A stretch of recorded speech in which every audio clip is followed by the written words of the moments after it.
சிறகடிக்க ஆசை சீரியல்ல என்ன நடக்குதுன்னு பார்க்கலாம் வாங்க. வீடியோவை ஸ்கிப் பண்ணாம கடைசி வரைக்கும் பாருங்க. இப்போ நம்ம ரோகிணி பயங்கரமா புலம்பிக்கிட்டு இருக்காங்க.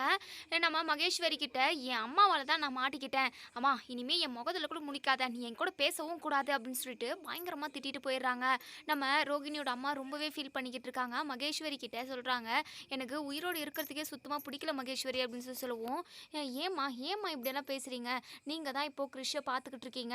நீங்களும் கிறிஷுக்கு இல்லை அப்படின்னா கிறிஷ் எங்கே போவான் பாவம் அப்படின்னு சொல்லிட்டு இந்த ரோகிணி நான் இருக்கிற தைரியத்தில் தான் ஆடிக்கிட்டு இருக்கா. நான் செத்து போயிட்டேன் அப்படின்னா கண்டிப்பாக இவ கிறிஷை கூட கூட்டிகிட்டு போய் தானே ஆகணும்.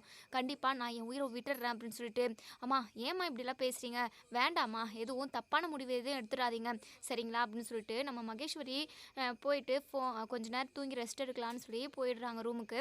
இப்போது நம்ம ரோகிணியோட அம்மா ரொம்பவே மனசொடைஞ்சு போயிடுறாங்க. இதுக்கப்புறமும் கிறிஷோட வாழ்க்கையை நம்ம பணைய வைக்கக்கூடாது. நம்ம இருக்கிறது தைரியத்தில் தான் அவள் பாட்டுக்கு நினைக்கிற தப்பை எல்லாத்தையுமே பண்ணிக்கிட்டு இருக்கா.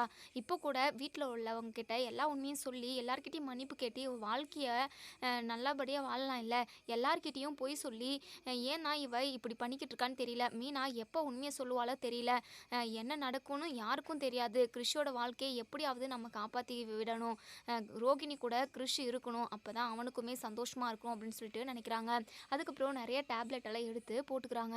கொஞ்ச நேரத்தில் மயங்கி விழுந்துடுறாங்க. நம்ம கிறிஷ் இருந்துட்டு, பாட்டி உங்களுக்கு என்ன ஆச்சு பாட்டி அப்படின்னு சொல்லிட்டு ரொம்பவே பதட்டமா உடனே மகேஸ்வரியை போயிட்டு எழுப்புறாங்க. மகேஸ்வரி என்னாச்சு கிறிஷ் அப்படின்னு சொல்லி கேட்கவும், பாட்டி மயங்கி விழுந்துட்டாங்க, என்னாச்சுன்னு தெரியல அப்படின்னு சொல்லிட்டு இப்போது நம்ம மகேஸ்வரி இருந்துட்டு ஆம்புலன்ஸ்க்கு கால் பண்ணாமல் ரோகிணிக்கு கால் பண்ணுறாங்க. ரோகிணி கால் அட்டன் பண்ணவே பண்ணுறதில்ல. நிறைய நேரம் ட்ரை பண்ணுறாங்க. அதுக்கப்புறம் தான் ரோகிணியுமே கால் அட்டன் பண்ணி சொல்லு மகேஸ்வரி அப்படின்னு சொல்லி கேட்கவும், விஷயத்த சொல்லவும் நம்ம ரோகிணி ரொம்பவே பதட்டமாக இங்கே வராங்க.